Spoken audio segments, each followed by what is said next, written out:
The God we know, the God of the Western world, the God of Judaism, Christianity, and Islam, has a history.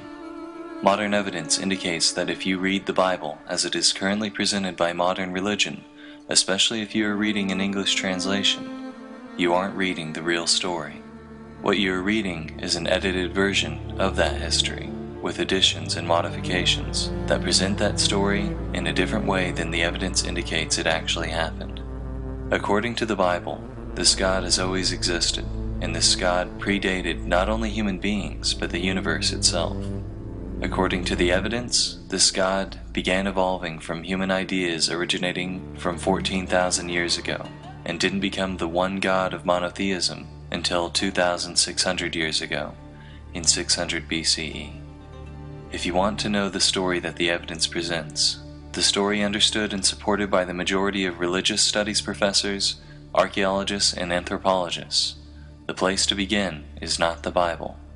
It is the Enuma Elish, the Babylonian creation story, which was discovered by archaeologists in the library of Ashurbanipal and dated to have originally been written in about 1750 BCE.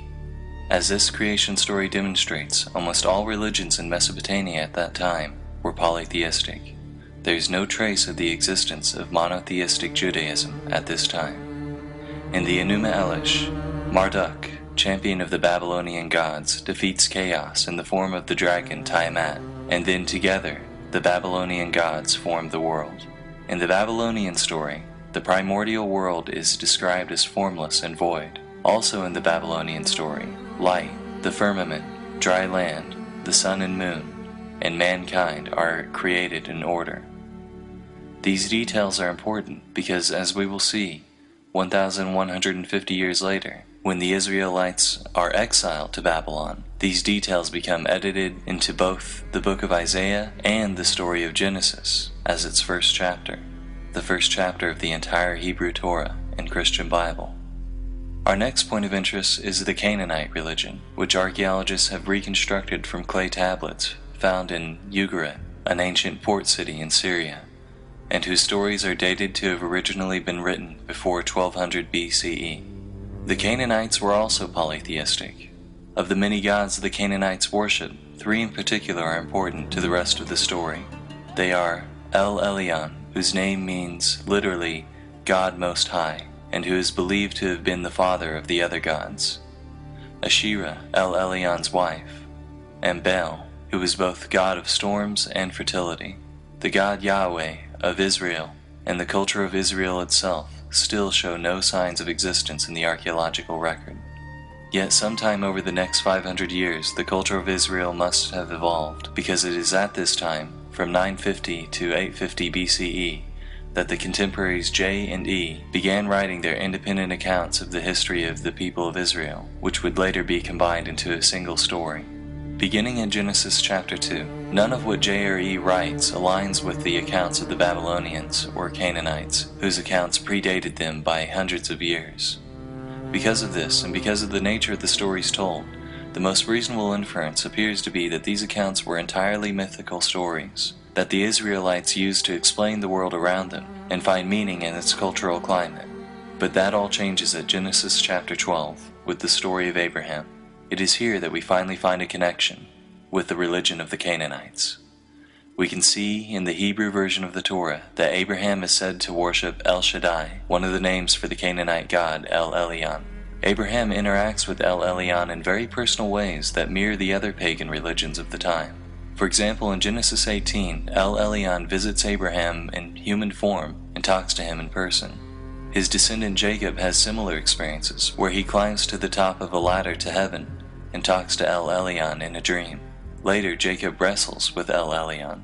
Also from the Hebrew text, we can see that based on these experiences, Jacob makes El Elyon his Elohim, which is a term from the Canaanite religion which meant Jacob was making El Elyon his primary god. The only way that the usage of this term makes sense is if Jacob believed that El Elyon was just one god of many, and that Jacob was committing to this one god in order to receive special protection. In other words, it becomes clear from the terms used in the God they worshipped that Abraham, Isaac, and Jacob were polytheists or pagans. just like their pagan contemporaries in Canaan and Babylon.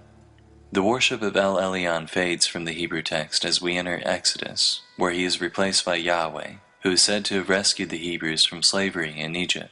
The story of Exodus, particularly in its modern interpretation in the animated film The Prince of Egypt, depicts ancient Egyptians as the ultimate assholes, viciously enslaving an entire race for the sole purpose of erecting colossal monuments to their own glory. While it is a moving story of triumph and deliverance from oppressive circumstances, on a historical level, it contradicts the modern archaeological evidence that we have for the inner workings of ancient Egyptian culture, particularly their slave ownership practices.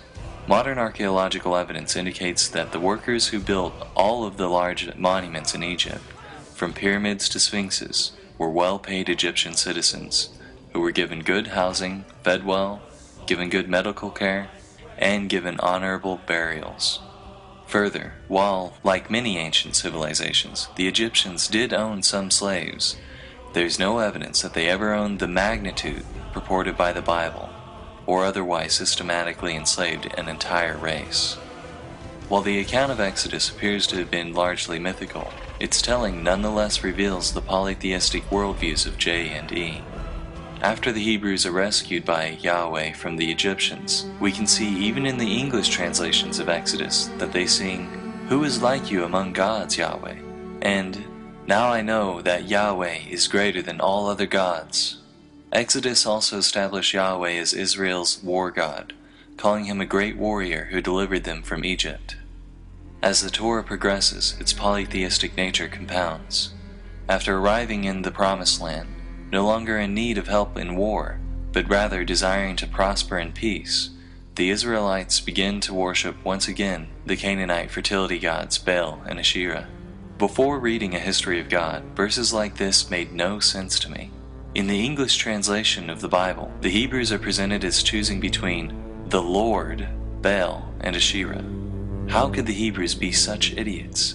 Why wouldn't they worship the one God of all creation? The picture looks different when the God you're supposed to be worshipping is Yahweh Sabaoth, which means the God of the armies. Yahweh started as basically the Hebrew version of the Greek god Ares. No wonder he was obsessed with war and death in the Old Testament. That was back when he was still just their god of war. Now the picture made sense. Like the ancient Greeks, the Hebrews had a pantheon of gods they worshipped, or at least the gods Yahweh, Baal, and Asherah. We have archaeological evidence of the polytheistic nature of early Israelite culture in one of our earliest archaeological artifacts from Israel from 1000 BCE, a polytheistic cult stand from Taanach. Despite their polytheism, there were among the Israelites some with an unusually strong devotion to Yahweh in particular, who are now referred to as Yahwehs. In times of peace, there was little motivation for the people of Israel to give much weight to the opinions of such radical devotees of Yahweh, but times of upheaval accelerated their opinions to the forefront of Hebrew culture. After the death of King Jeroboam II in about 750 BCE, the northern kingdom of Israel was in a state of near anarchy. On top of this, it was well known that Assyria wished to capture Israel in its moment of weakness. From this state of upheaval, 3 prophets arose, Isaiah, Amos, and Hosea. All 3 of them cried for devotion to Yahweh and disparaged the worship of other gods. From their prophecies, we can see how each of their versions of Yahweh had been created in their own image. Isaiah, a member of the royal family, had seen Yahweh as a king.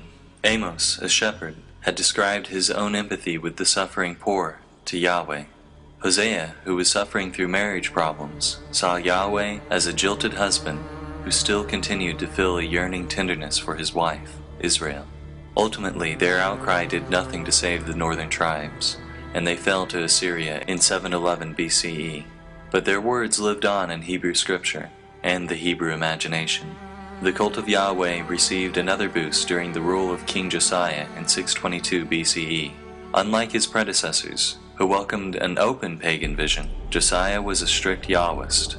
Like the prophets before him, Josiah was convinced that Judah's social problems came from a lack of devotion to Yahweh. During renovations to the temple, Josiah's high priest Hilkiah discovered a lost book of the law, which was alleged to have been authored by Moses. This book was Deuteronomy, and given its conveniently timely discovery, as well as its linguistic features, the majority consensus of biblical scholars such as Richard Elliott Friedman is that it was a forgery. In Deuteronomy, a strict and permanent covenant to Yahweh, as well as a complete rejection of other gods, is established. It is commanded of the Hebrews that they tear down the altars and smash the idols of other gods. In response to the discovery of Deuteronomy, Josiah and his court implemented merciless reforms that officially established Yahweh as the official God of Judah. The reformers also rewrote Israelite history. The historical books of Joshua, Judges, Samuel, and Kings were revised according to the new ideology. And later, the editors of the Pentateuch added passages that gave a Deuteronomist interpretation of the Exodus myth to the older narratives of J and E. The intense hatred of other gods by Yahweh is firmly established in the rewritten Hebrew history. The bloody God Yahweh is made even bloodier, as he is now said to have commanded Joshua to wreak genocide on the natives of Canaan for worshipping other gods. Interestingly, despite the enforcement of this strict devotion to Yahweh, monotheism was still not established.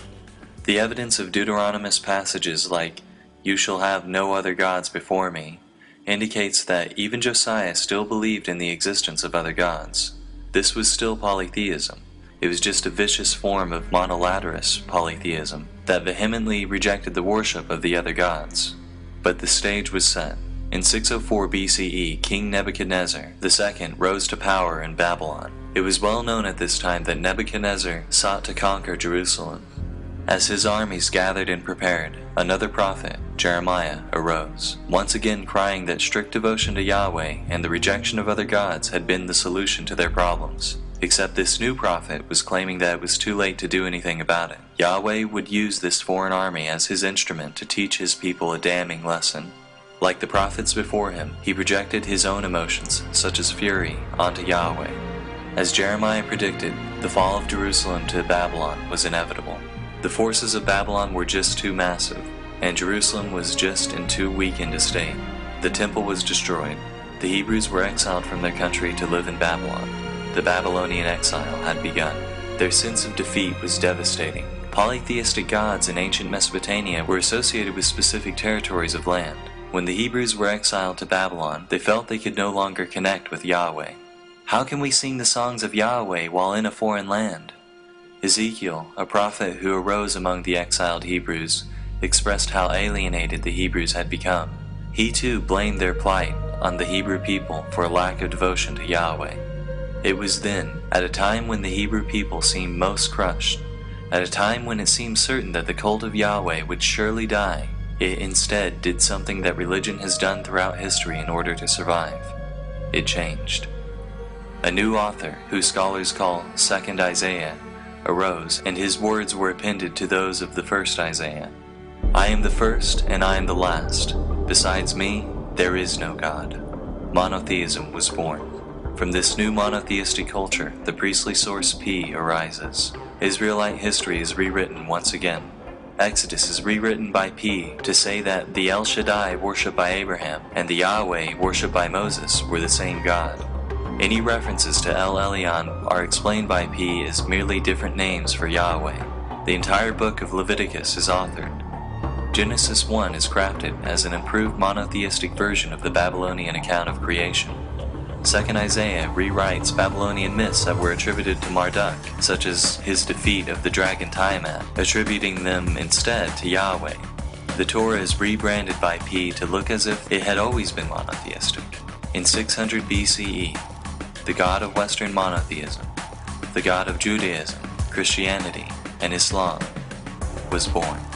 Once I knew this, my entire perception of the Bible changed once again. Verses that never made sense before made sense now. This was the death blow of monotheism for me. It was the revelation that I could pick up any one of the millions of Bibles in America, from hotel rooms to Christian gift shops, and see its pages dripping with polytheism. I could see, with my own eyes, human beings giving birth to the monotheistic God.